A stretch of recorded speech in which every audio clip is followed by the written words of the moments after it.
Ano siya sinabi sa'yo? Umamin nung bandang huli na sabi niya kung magkakasala ba ako sa'yo, matatanggap mo pa ako uli. Siyempre para sa akin masakit.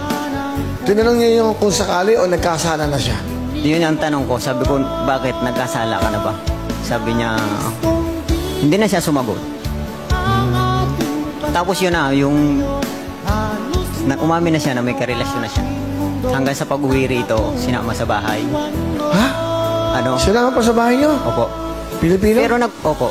Pero nagpaalam po siya sa akin na baka pwedeng isama ko dyan.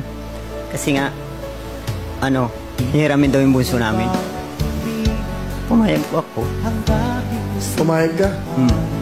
Para sa mga bata, gusto nila makita eh. Gusto nila makita yung anak ko. Masakit. Kasi nakakapanghinayang.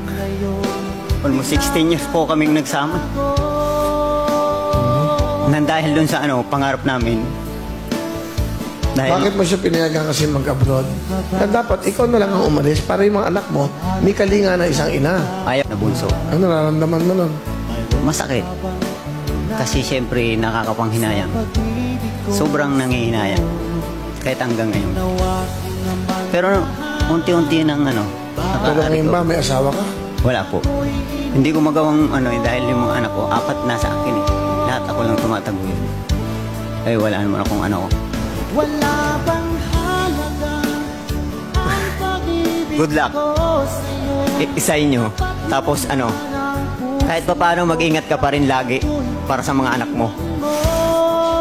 Kaya mo hindi ko pababayaan sila. Gustong bilang ang ating pagkalayo, halos magulang.